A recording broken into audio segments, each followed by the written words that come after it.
lorsqu'un siège est imposé à une ville, alors l'objectif du siège ou de l'embargo, c'est de veiller à ce qu'il n'y ait pas d'entrée et qu'il n'y ait pas de sortie. Satan a ce qu'on appelle des stratégies d'attaque. Donc l'objectif de Satan, quand il veut avoir un homme, il fait quoi? Il empêche qu'il y ait des mouvements dans la vie de cet homme. Tu vas voir que la personne va vivre, mais il n'y a plus rien de nouveau qui entre dans sa vie et il n'y a plus rien de mauvais qui sort. Donc cette personne, à un moment donné, a des expériences qui ne changent pas. Donc les embargos sataniques, c'est pour créer la famine et amener la personne à être asphyxiée. Donc quand on impose un embargo, c'est pour t'étouffer, c'est pour te tuer à la fin. Mais l'embargo est un agenda. Quand Satan émet un embargo dans la vie d'un homme, c'est un agenda qu'il poursuit. Mais il poursuit cet agenda-là pour faire une seule chose. Jésus a été très clair. Jean 10:10, le voleur ne vient que pour égorger, dérober et détruire. Il faut que tu comprennes que la volonté de Dieu pour toi, c'est la liberté. Quand on parle de liberté, les gens pensent souvent aux gens qui sont possédés. Ne pensez pas forcément aux gens qui sont possédés. Il y a des diacres limités. Il y a des pasteurs emprisonnés. Il y a des frères emprisonnés. Mon ami, regarde ta vie chrétienne aujourd'hui et dis-moi si tu es en train de faire ce que Dieu t'a appelé à faire. Regarde à tes expériences, tu verras si réellement tu es en train de faire ce que Dieu t'a demandé de faire. Il y a des limites dans ta santé. Il y a des limites au niveau marital. Il y a des limites au niveau familial. Il y a des personnes qui veulent avoir des enfants, ils n'ont pas d'enfants. C'est une limite. Il y a des personnes qui veulent avoir de l'argent, ils n'ont pas l'argent. C'est une limite. Il y a des personnes qui veulent avoir, par exemple, la santé divine, ils n'ont pas la santé divine. Ce n'est pas la volonté de Dieu. Jésus dit, je suis venu afin que les brebis aient la vie. Et la vie est caractérisée par la bonne santé, par la prospérité, par le bonheur, par la santé divine et par la paix. Donc, si dans ta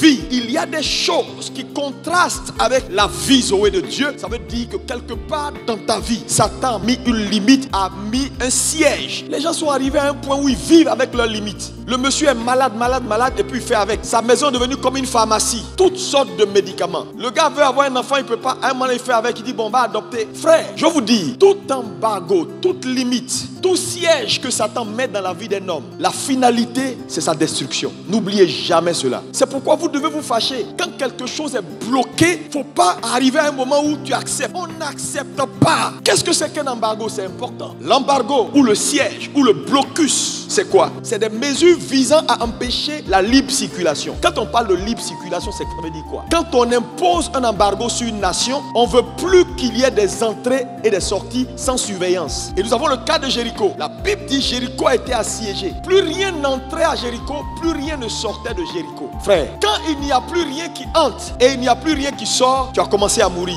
L'embargo vous empêche de vous déployer. Ça vise à te dépouiller. Parce que dans tous les cas de figure, tu manges, tu dors. Donc à un moment donné, comme il n'y a plus rien qui entre, tu vas finir par manger et par consommer tout ce que tu as. Et tu vas te retrouver sans rien. Et quand je regarde la vie de certaines personnes, tu peux dire ce que tu penses, mais tu es sous embargo. Il y a d'autres, c'est sur le plan marital. Ils ont fixé un embargo. Lorsque Satan émet des embargos, il a toujours des gardiens qu'il envoie pour garder ces embargos. Quand il met un embargo sur le plan marital dans ta vie, les esprits qu'il envoie pour garder les portes de ta vie, c'est les esprits de célibat. Et ces esprits de célibat là, ils viennent, ils sont là, ils attendent, ils sont là. Personne ne doit te solliciter. Tu es belle, tu es une femme correcte, tu as tout, tu es bien éduquée, mais il n'y a pas quelqu'un qui veut te marier. Pourquoi? Parce que ces esprits-là mettent un voile sur toi, un voile noir. On te regarde, mais on ne te voit pas. Quand c'est un embargo familial également et qui veut empêcher une femme de concevoir, il va envoyer un esprit de stérilité pour garder la maison. Tant que tu peux faire tout ce que tu veux et qu'à ce niveau-là, rien ne bouge, lui il est content. Donc ces esprits-là sont les gardiens. C'est eux qui gardent les gens pour voir, ils veillent. Est-ce qu'elle a passé la limite? Non, elle n'a pas encore passé la limite. Le monsieur là, on dit que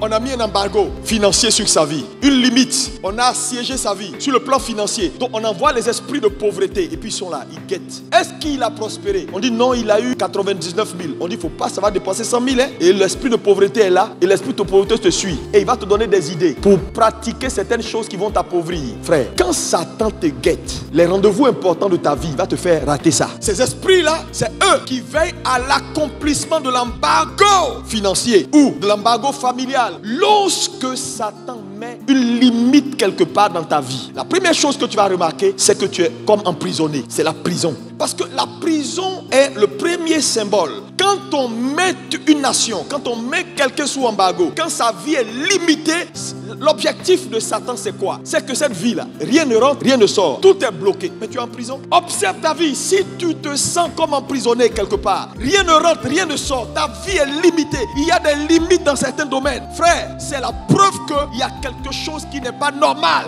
Il ne faut pas accepter pour dire oui, bon, écoutez, on fait avec. Non, on ne fait pas avec.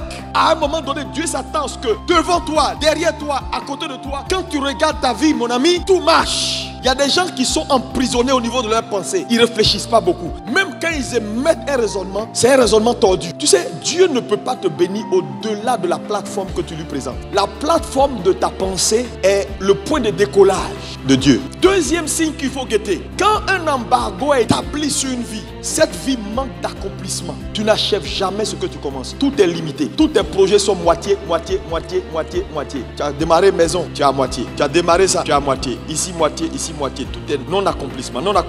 Satan t'a limité quelque part. Ça peut ne pas être forcément un projet physique. Ça peut être un projet de vie personnelle. Mais il y a une limite quelque part. Tu fais tout. Arrivé à cette limite-là, c'est comme si tu es bloqué. Troisième signe que tu verras, c'est quand tu es sous embargo, tu vas régresser. Ta vie va commencer à diminuer. Tu sais, la régression, c'est quoi? C'est qu'un homme régresse quand il n'avance plus. Il y a des gens qui ont commencé à régresser dans leurs pensées, régresser dans leur vie. Rien ne marche. Parce que je te dis, tu vas finir par régresser. Parce que dans le monde spirituel, il n'y a pas d'état stationnaire. On ne dit pas non, je n'avance plus, mais je recule plus. Non, quand tu commences, quand tu n'avances plus, tu diminues. La régression. Et il y a combien de gens qui ont régressé spirituellement? Je vous dis, au fur et à mesure qu'on va vers la fin, c'est pas maintenant que tu vas régresser dans ta vie de prière. Regarde combien de gens qui priaient avant, qui prient plus, qui aimaient Dieu avant avec passion, qui n'ont plus cet amour. Combien de gens qui soutenaient l'œuvre, qui ne soutiennent plus. Combien de gens qui étaient des passionnés de Dieu, qui ont perdu leur passion. Jésus a dit, quand les temps viendront, plusieurs vont perdre leur premier amour. C'est ça la régression, l'embargo. Satan fixe des limites pour t'amener à perdre ton premier amour. C'est maintenant que ton attachement à Dieu doit grandir. C'est pas maintenant que ça doit diminuer. Un autre point important de signe que tu vas remarquer, c'est que tes efforts ne sont pas récompensés. C'est-à-dire quoi? Tu travailles beaucoup, petit résultat. Donc tu finis par stagner, tu souffres parce que tes efforts ne sont pas récompensés. Tu es un peu comme Joseph chez Potiphar qui a travaillé